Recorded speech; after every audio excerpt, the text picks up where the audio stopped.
फरीदाबाद के बल्लभगढ़ में आज तिरंगा यात्रा का आयोजन किया गया। इस प्रकार यात्रा में हजारों की संख्या में लोगों ने हिस्सा लिया। परिवहन मंत्री मूलचंद शर्मा के नेतृत्व में तिरंगा यात्रा को हरी झंडी दिखाई गई। सबसे पहले मंत्री मूलचंद शर्मा ने शहीदों को पुष्प अर्पित किए और उसके बाद पूरे बल्लभगढ़ में लगभग 10 किलोमीटर तक तिरंगा यात्रा का आयोजन किया। इस मौके पर केंद्रीय राज्य मंत्री कृष्णपाल गुर्जर ने भी तिरंगा यात्रा के मौके पर पहुंचकर हिस्सा लिया।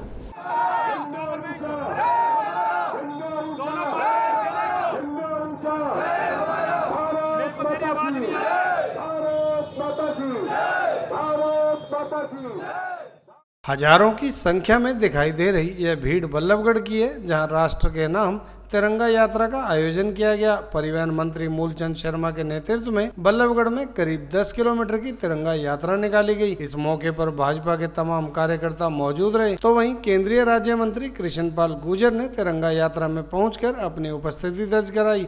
आपको बता दें कि पूरे प्रदेश भर में तिरंगा यात्रा निकाली गई है, जिसका मुख्य उद्देश्य लोगों के अंदर राष्ट्रवाद को जिंदा रखना है, लोगों को राष्ट्र का नाम दिलों में बुलंदी से रखना है। यह कहना है कैबिनेट मंत्री मूलचंद शर्मा का। वहीं कार्यक्रम में पहुंचे केंद्रीय राज्य मंत्री कृष्णपाल गुर्जर ने कहा कि भारत एक ऐसा देश है जहां अगर राष्ट्र की बात करें तो तमाम लोग एकत्रित हो जाते हैं, चाहे वह किसी भी जाति और धर्म से संबंध रखते हों। और इसी तरह आज तिरंगा यात्रा में हजारों लोगों ने शामिल होकर इस बात का बेहतर संदेश दिया है।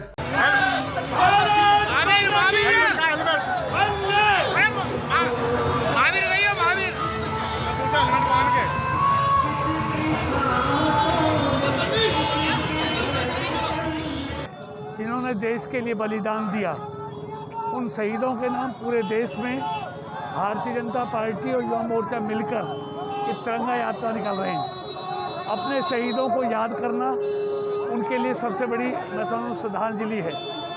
तो उन्होंने देश के लिए शहादत दी, उनकी याद में, उनकी स्मृति में पूरे देश में ये तिरंगा यात्रा निकाली जा रही है। बल्लभगढ़ की इस तिरंगा यात्रा को क्या मानते हैं, इतनी भारी ताकत? देखिए देश की आज़ादी के 75वां साल चल रहा है और 75वें साल में भारतीय जनता पार्टी मोदी सरकार ने उसको भव्य स्तर पर मनाने का संकल्प लिया है।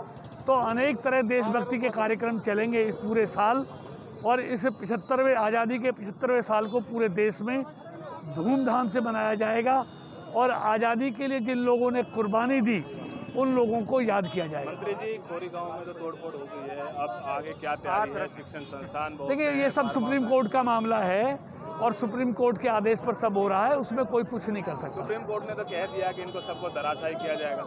नहीं, यहाँ सुप्रीम कोर्ट ने कह दिया तो सुप्रीम कोर्ट के आदेश की पालना करना हर किसी का फर्ज भी है। बारिश का मौसम है, ऐसे में लोग घर से बाहर नहीं निकलते, पर आप देख रहे हैं कि हजारों की संख्या में लोग इकट्ठा हुए हैं, इससे क्या मानते हैं? देखिए देश के प्रति जो लोगों के जज्बात हैं और हम आदरणीय मोदी की सरकार के लिए देश पहले है, बाकी सब बाद में है। और वही बात लोगों के दिलों में धर कर गई है कि हम सब देश के लिए करेंगे और मोदी जी सरकार जो कुछ करती है देश हित में करती है, देश के लिए करती है। सम्मान है ये शहीदों के नाम से 135 करोड़ देश के वासी जिन शहीदों ने अपनी कुर्बानी देकर भारत की सीमा को सुरक्षित करता, आम आदमी को, व्यापारी, कर्मचारी, आप भूमि जो खेती किसान है, सबका सम्मान बढ़ाया है। इस तिरंगा के सम्मान में आज ये यात्रा निकाली जा रही है।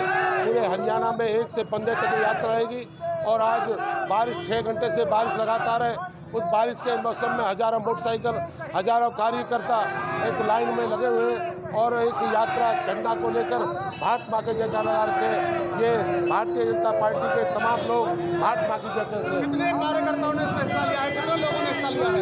आप देखिए, आपका जहाँ तक चैनल जाएगा वहाँ तक झंडा, तिरंगा, मोटरसाइकिल यात्रा, जहाँ तक आप कैमरा का हजारों की तादाद में ये लोग आज इस बारिश के मौसम में सबसे ज़्यादा जहाँ तक कैमरा करोगे वहीं तक आपकी यात्रा के लंबे काफिला चला हुआ है। लोगों को क्या संदेश देना चाहते हैं? लोगों के भारत के प्रति तिरंगे के समर्पित तिरंगा का सम्मान करना चाहिए सब लोगों को। तिरंगा का सम्मान इस देश का सम्मान है, 135 करोड़ लोगों का सम्मान है और प्रदेश के मुख्यमंत्री मनोहर लाल जी के नेतृत्व में जो ऐतिहासिक विकाया है, जो ऐतिहासिक काम हुए, उस नेतृत्व को देखते हुए आम लोगों में जोश है, मुख्यमंत्री के नेतृत्व में जोश है। जो